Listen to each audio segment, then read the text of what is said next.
Mr. President, good morning. Good morning, Madam. Thank you for taking part in this exercise on Radio Burkina through the program Antenne Directe before collecting the first questions from listeners. Excellency, this is the first time that you have spoken directly to the whole of Burkina Faso through the airwaves of Radio Burkina. How do you feel about sharing this moment of direct dialogue with Burkina Faso? Thank you very much. Good morning, dear parents, dear brothers and sisters, listeners of Radio Burkina. Thank you, Madam, for this opportunity that is once again given to us to be able to commune directly with the people. I think it is a real pleasure. And it is also a moment for me to be able to understand today, at the stage we are at, the current aspirations of the people, and to be able to readjust our program, if we can say so. Barsalgo, the listeners would like to know how you experience this situation. Okay. Thank you, Madam. I would say that this is really current. The issues of destabilization are current issues. Before we embark on this mission, I think that there are a certain number of risks that we must measure and accept to assume. And among these risks, there is the fact of not succeeding in the mission for which we came. So when we come, it is either it makes or breaks. Thank God we were able to succeed in the mission, to be able to imprint our vision of things on our country. After that, the other risk is to agree to abandon everything. We cannot, as a young person, be there at the top of the state and perhaps want to find myself under manguettes, eating rusumbala like the others. That is to say, agree to forget one's youth, agree to forget life, and devote oneself entirely to the homeland.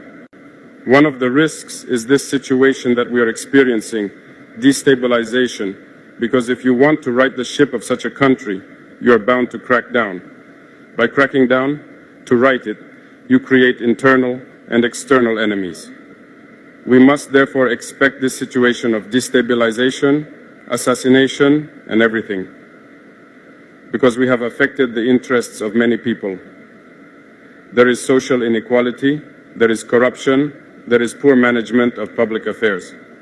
If we try to want to right all that, we are bound to affect the individual interests of certain people.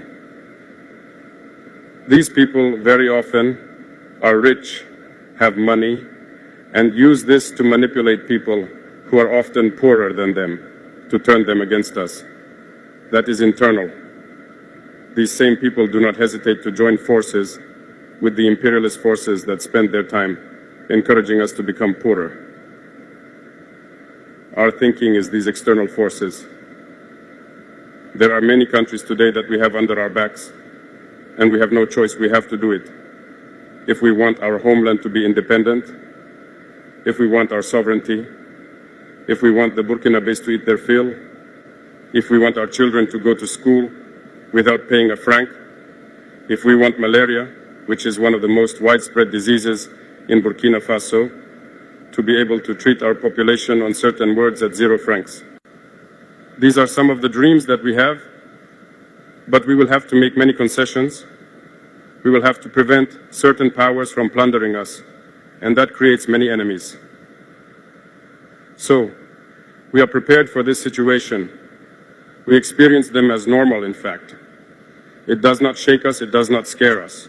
It still gives us the courage to move forward, because through these events, we know that the guideline that we have chosen is the best line for our homeland, for our people. We experience things like that. The plotters currently, we have spent 2 years raising awareness, talking, warning. People found that we were warning too much. But it was necessary so that the Burkinabés could see for themselves how far some Burkinabés can go against the homeland. If we had started to crack down in a certain way from the beginning, it is not obvious that you yourself will understand us. You will perhaps say, after a while, there may be misunderstanding. I think that Captain Thomas Sankara was misunderstood at one point, perhaps because they started strong But we had to let the people see, understand what these plotters are, communicate with the people through everything we have done. Today, I think that people have understood a lot.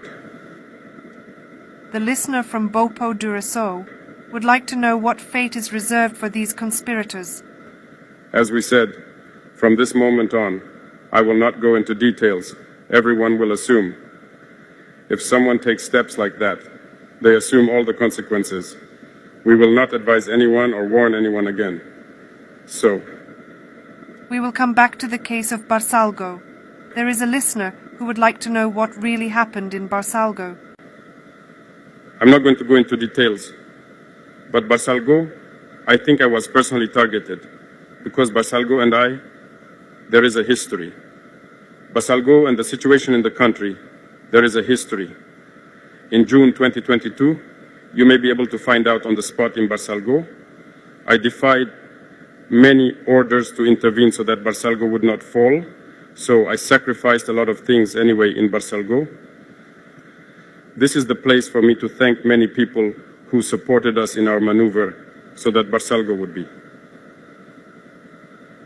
I think they targeted Barsalgo because it would affect me. That's it. That was the goal.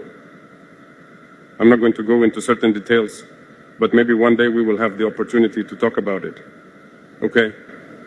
Your reaction to the political orientation speech of the late Captain Thomas Sankara. It is a concern of the Ilbudo fields of Ouagaco. That's true.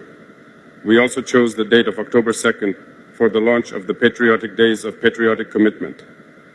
It is precisely to collaborate with the DOP because this speech was a reference. I think that some countries far from our sub-region have used this reference to develop. They make us understand it because they have cooked a lot of things from this speech. This news, we are inspired by it, and we adapt to the context too, because that is what was. Perhaps there are certain things in '83 that can no longer be done today, but we adapt it as we go along. And as we said, Thomas Sankara was too far ahead of his time, and I think that all of this means that he was not understood. He was not understood because he saw things that others did not have the possibility of seeing. His vision was much further ahead. But today, we realize that we should have. We should have. Every time these are the questions we ask ourselves. Shouldn't we have? Shouldn't people have? But hey, it's already over, but I think it's a current discourse. It's the same vision for total sovereignty of our country. And I think we have to be part of this momentum. Thank you. Madame, Sir, you are following Antenne Directe Special with President Dufassu live from the Kulba Palace on Adieu Burkina. You can interact with President Dufassu by calling 25 30 49 93 and 25 33 33 37. Mr. President, we will now focus on a crucial subject, security and defense. And for this we find Hervé Cabor again to answer the questions and concerns of the listeners. Hervé Cabouret is not available. Mr. President? Yes. So, before Hervé Cabouret finds us, I would like to know what the morale of the troops is with these inclinations of destabilization. I would say that the morale of the troops is high, because committing to defend the homeland, when you are a soldier, there is another natural state of mind that is there within the army. Getting up, taking your backpack, your weapon, and going to the front, it is not given to everyone. But generally in the mind of the soldier, when he leaves, it is with pride that he leaves. He knows what can happen, but it is with pride that he leaves.